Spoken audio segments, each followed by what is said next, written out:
Hello all welcome back to my channel. ఈరోజు మనం review చేయబోయే మూవీ ఇదొక science fictional psychological horror film A24 back rooms. మనం భయపడే రహస్యాలు కాదు, మన పాస్ట్ మిస్టేక్స్, రిగ్రెట్స్, లోన్లీనెస్కి ఫిజికల్ ఫామ్ వస్తే ఎలా ఉంటుంది అనే కాన్సెప్ట్తో వచ్చినదే ఈ 24 బ్యాక్ రూమ్స్. ఇంటర్నెట్లో వైరల్ అయిన క్రీపీ పాస్తాని సింపుల్ మానిస్టర్ మూవీ లాగా కాకుండా ఒక డిస్టర్బింగ్ సైకలాజికల్ ఎక్స్పీరియన్స్ లాగా మార్చడంలో డైరెక్టర్ కేన్ పర్సన్స్ కంప్లీట్గా సక్సెస్ అయ్యారు. 2026లో వచ్చిన మోస్ట్ యూనిక్ హారర్ ఫిలిమ్స్లో ఇది ఖచ్చితంగా ఒక ప్లేస్ సంపాదించుకుంటుంది. సినిమా స్టార్ట్ అయిన ఫ్యూ మినిట్స్ నుంచి back rooms regular horror movie కాదని అర్థమైపోతుంది. జంప్ స్కేరీ సీన్స్ మీద డిపెండ్ అవ్వకుండా అట్మాస్ఫియర్ మరియు సస్పెన్స్ని బిల్డ్ చేస్తూ స్లో బర్న్ అప్రోచ్ని ఫాలో చేసింది. Yellow corridors, fluorescent lights, buzzing sound, empty rooms అన్నీ కలిసి ఒక అన్కంఫర్టబుల్ ఫీల్ని క్రియేట్ చేస్తాయి. ఫస్ట్ ఇంప్రెషన్ చెప్పాలంటే చాలా అన్సెటిలింగ్ అండ్ ఎరీ ఎక్స్పీరియన్స్. మూవీ యొక్క స్టోరీ లైన్ ఏంటంటే, క్లార్క్ ఒక farmer architect.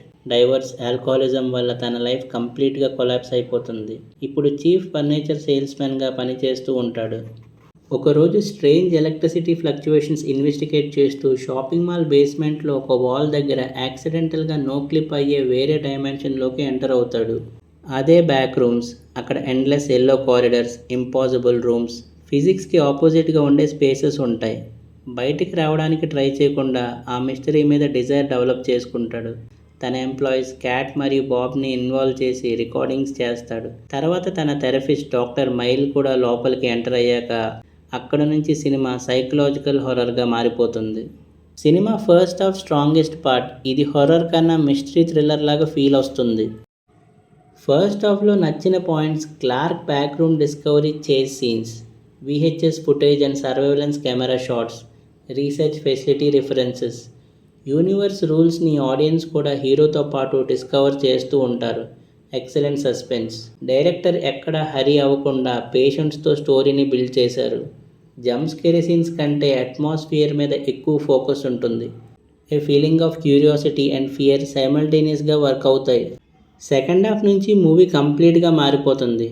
Doctor Mary Kyle back రూమ్స్లోకి ఎంటర్ అయ్యాక రియాలిటీ ఇట్సెల్ఫ్ బ్రేక్ అవ్వడం స్టార్ట్ అవుతుంది. ఎల్లో కారిడర్స్ స్లోలీ స్ట్రేంజ్ ఎన్విరాన్మెంట్స్గా మారిపోతాయి. Endless swimming pools, wide sterile rooms, furniture landscapes, impossible staircases, random clothes హీప్స్లా మారిపోతాయి. సెకండ్ హాఫ్ కన్వెన్షనల్ స్టోరీ టెల్లింగ్ని పక్కన పెట్టి సరల్ సైకలాజికల్ హారర్ మీద కాన్సన్ట్రేట్ చేస్తుంది. ఇది అందరికీ కనెక్ట్ అవ్వకపోవచ్చు. మానిస్టర్ ఫైట్స్, ఎక్స్ప్లెనేషన్స్ ఎక్స్పెక్ట్ చేసే వాళ్ళకి సెకండ్ హాఫ్ కొంచెం కన్ఫ్యూజన్గా అనిపిస్తుంది. కానీ అట్మాస్ఫిరిక్ హారర్ ఫ్యాన్స్కి మాత్రం ఈ పోర్షన్ బాగా నచ్చుతుంది. ఇంకా పర్ఫార్మెన్సెస్ వైజ్ క్లార్క్గా చివేటల్ సినిమాకి back bone. Broken, lonely, depressed man రోల్లో చాలా న్యాచురల్గా పర్ఫామ్ చేశారు. తన ఎమోషనల్ బ్రేక్ డౌన్ని ఎక్స్ట్రాడినరీగా చూపించారు. ఆడియన్స్కి క్లార్క్ మీద సింపతి కలుగుతుంది. డాక్టర్ మేరీ కేల్గా రినెట్ సెకండ్ హాఫ్ మొత్తం ఆల్మోస్ట్ తన షోల్డర్ మీద నడుస్తుంది. చాలా సబ్టల్ ఎక్స్ప్రెషన్స్తో ఫియర్ అండ్ క్యూరియాసిటీని బ్రిలియంట్గా కన్వే చేసింది. క్లార్క్తో ఉన్న సీన్స్ సినిమాకి ఎమోషనల్ డెప్త్ని పెంచుతాయి. అండ్ ఇంకా డైరెక్టర్ కేన్ పర్సన్స్ 20 years ఏజ్లో అంబిషియస్ మూవీ డెలివరీ చేయడం extraordinary. Director biggest strength atmosphere build చేయడం, చీప్ జంప్ స్కేరీస్కి వెళ్లకుండా టెన్షన్ క్రియేట్ చేయడంలో కంప్లీట్ సక్సెస్ అయ్యాడు. ఈ మూవీలో కొన్ని చాలా హైలైట్ సీన్స్ ఉంటాయి, లైక్ మెమొరబుల్ సీన్స్ లాగా క్లార్క్ ఫస్ట్ టైం బ్యాక్ రూమ్లో ఎంటర్ అయ్యే సీన్, స్విమ్మింగ్ పూల్ దగ్గర విజువల్గా మూవీలో బెస్ట్ సీక్వెన్స్ అది.